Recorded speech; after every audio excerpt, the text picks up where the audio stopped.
joining us on Coming in Hot today, former Lamar Tiger, current Pitt State Gorilla, Luke Hardman. Thanks, Wyatt. I appreciate it. Yeah, thanks for coming on today. We're going to be talking about the state championship coming up this Friday. But before we get into that, you're playing college ball right now at Pitt State, like I said earlier, but just talking about the program there and talking about the program in Lamar, what's the biggest difference of collegiate football and Lamar football? Well, yeah, I mean, of course, the game speed is way faster than high school, which, I mean, going from JV to varsity, you're like, dang, that's a big difference. And then you're like, you get to college, and it's just a whole nother level. But another difference, I think, is so here at Lamar, you got the brotherhood. Like Jared's class, they created that. They created that slang, that brotherhood. Yeah. But I think over at Pitt, we got this new coaching staff. They're trying to incorporate this thing called the uncommon brotherhood, which basically is meaning like we're going to be a brotherhood, but the uncommon part comes from everyone out of different high schools, different states. Like you got dudes from Florida coming in at Pittsburgh, Kansas. Just from all around. All around, and then you got like me 30 miles east of Pittsburgh, and just small town, just different backgrounds, different lifestyles. It's just trying to. For sure. So what's like? How do you prepare for a game in college rather than a game when you're in high school playing for Lamar? Like, is there a big difference? Like, what do you do? Yeah. So in college, of course, you ain't going to class. I mean, you're going to class. I didn't mean to say that. Like, you're not going to class like 7 hours a day. For sure. I meant to say, but you go to class whenever you want to. Yeah, I mean, you're paying for it, so might as well go. You know. For sure. But that's another thing is just your time management. Like in college, like you got class at 8 a.m., 9 a.m. You got to break till say practice till 3. Yeah. So I mean, you gotta have that space in between time management. You got to get your class done. It's different. It's just different time management and whatnot. And when you play high school football, there's a schedule every day, and it's routine. Like it's 8 to 3, and then practice 3 to 6 or 7. Yeah, you do get in a routine a little bit because like once you get your class schedule down, like it's just you figure out same thing every day. Yeah. But you've been plagued with injuries throughout your whole life. I mean, I remember in high school you had multiple injuries, and then in college you've had multiple injuries. What's kept you motivated through all those injuries to get back up again and keep going? You know, the time that I am out on the field, I have a great time. I have a blast. Like, I'm out there with my brothers. So I think just having that feeling and knowing that I can get back out there with them, I think that's what drives me. Just to get back out on the field. To get back out on the field because, I mean, I'm playing college ball, and not many people get to. Not very many get to know what that feels like. Yeah, exactly. Because once, like most people, like when they're done with high school, like that's the last time they even have a snap of football. For sure. Just taking the opportunity.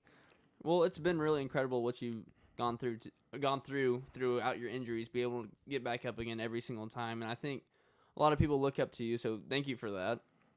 But turning back to Lamar football, we're en route for our 8th straight championship, like I said earlier.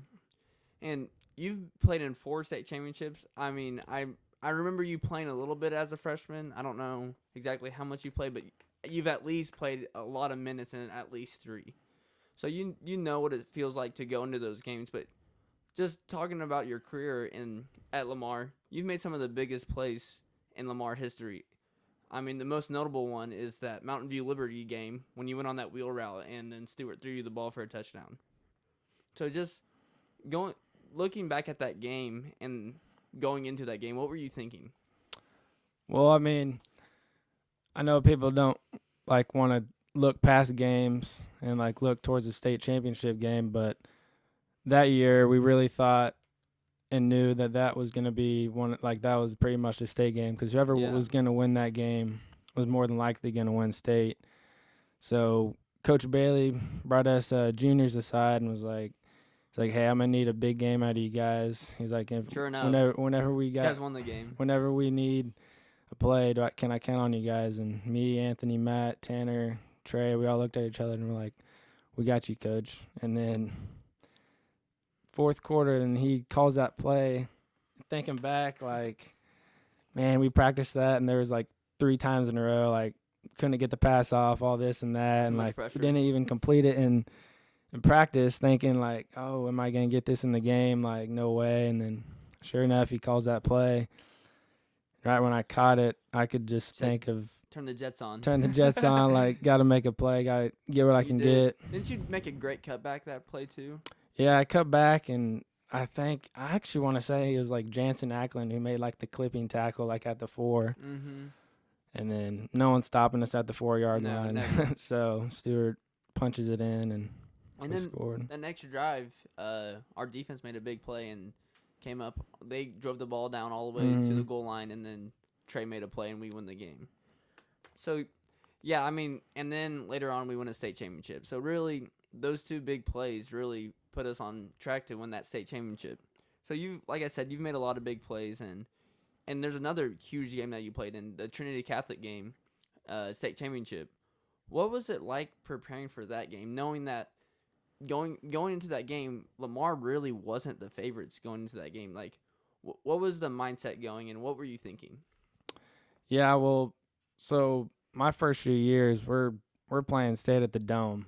So I mean, like and that's like our highlight. Is like, oh, we got to get to the Dome, and then I don't even remember what time of the year it was, but we found out it got moved to Missouri State. Yeah. So that kind of like, dang, like it'd be It's nice to play in the Dome, you know. So I mean, just knowing playing at Missouri State, that was a little different, but I mean, it didn't. Same atmosphere though. Yeah, same atmosphere. I mean, it was closer. We had more fans, but just that team we played, like seeing them on paper and seeing them on film, they just were like different. They had, it felt like, I think half their team was going D1 or D2. Yeah, and had full rides to colleges. Like, and the craziest part about it is all of them are like sophomores when we were playing them. You know, like we're all seniors, like playing these sophomores and like hanging with us, and we're like, man, these guys would be pretty special. So going into that game, did you have confidence that you were gonna come out with the dub?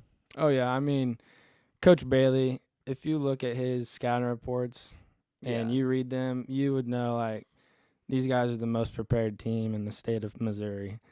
I mean, those things were a book long, and like I like, believe it or not, I read like every word in it just because he made stories out of them. He made like different strategies. Well, and he'd pop quiz some of the guys, and you don't want to be the guy. You don't want to like, be that guy. Coach, I didn't read it. Yeah. I mean, that's like 6 expresses. I don't know. For sure.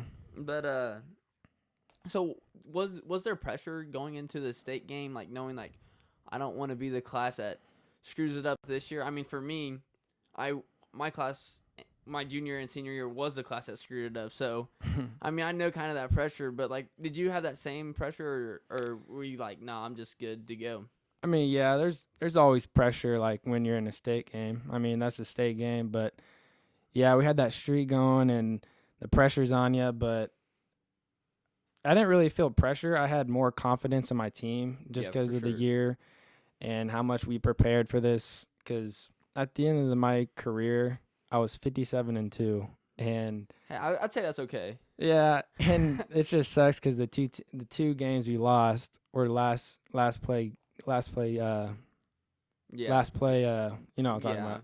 The game-winning play, and you just didn't make it. Yeah, and like it's just one of those where like, dang, I kind of take that back, but just going to that game, just preparing, and I was more confident in my team, and our junior class was pretty good too. I mean, you had Cooper Lucas, T-Dub, Hunter Bayless, Hayden. Andy, you had them all. So like you didn't just have to rely on the senior class to make it through that game. Yeah, for sure. So just talking about yourself a little bit. Yeah, I mean, you were a pretty good ball carrier for Lamar, and actually a receiver too. Looking back at the stats, you had 818 yards, 14 touchdowns, rushing the ball, and you averaged 17 yards per carry. Did you realize how many yards per carry you had? I mean, that is insane. I mean, looking as a freshman, and you look at 818 yards in a season, I mean, that's good. I mean, that's not anything crazy, but only on 47 carries, that is an incredible stat. Yeah, so with our team, of course, we had so many weapons. I mean, you had Stewart and Matt in the backfield. You had me and Anthony on the wings, and say me and Anthony go down, you got Cooper Lucas and Michael Danner backing us sure. up. So, I mean, we Athletes had all the these way around. weapons. So, I mean, once you got the ball, like, you had to make the most of it, and I tried to do that. And yeah, and he kind of tried to save your legs a little bit. I mean, some games you'd only get 3 carries, 2 carries, just because we were blowing out the team and yeah. you were kind of injury prone. So he was like, Coach Bailey just what it looked like. Really. It's like, don't give Luke the ball. If he gets hurt, we're gonna be in a tough spot. So I mean, what you did with the amount of carries you got is really phenomenal. But talking more about the state game, what advice would you give to the players that are on the team right now, and how should they prepare? Yeah, so I mean, like I said earlier, like they're not playing in no NFL dome. They're not playing. I mean, they're not even playing in a collegiate stadium because of COVID, and they only have 750 fans there max on their sideline. Could you imagine like not? Yeah, see, like that's what different. That's the difference between like when I was playing and now. Like whenever we scored or made a big play, like in the dome, I felt like that echoed and it was like 10 times louder, and it just amped our energy up, and it just was different. Kind of like at Missouri State, like my roommate at college, like he's from Monette, and he said like he knew of at least half their team was going to that game. Yeah. And they all watched, and like it was for sure. And it wasn't just Lamar there. Yeah, so I mean, my advice to them, which would be a lot easier now, is because it's a Friday night game. Yeah. It's in a high school We're used to it. facility, so like just take it as like the pressure is always gonna be there. It's a state game. For sure. Like there's I don't know. It's gonna be televised, I'm sure. Like the timeouts and all that. So I mean, just take it as like a Friday night game. Like go and do your thing. So what was preparing for a state game a lot different than preparing for even any other game, like a district championship? Like, was there like, okay, now we have to do everything an extra hour or 10 extra reps, and instead of 30 reps on defense, we're gonna get 40? Was that there, or were you like, I'm already ready to go? I know what we know what we're doing. We know what we can accomplish. What was it? Yeah, I mean, it kind of really depended on who, I guess, you were playing. Because, I mean, for us, when we were playing Trinity, like, Coach Bailey wanted everything, like, perfected. And, I mean, that's how he is. Like, if we didn't fill this gap, fill this hole, like, he's redoing that play, and, like, we're gonna perfect it.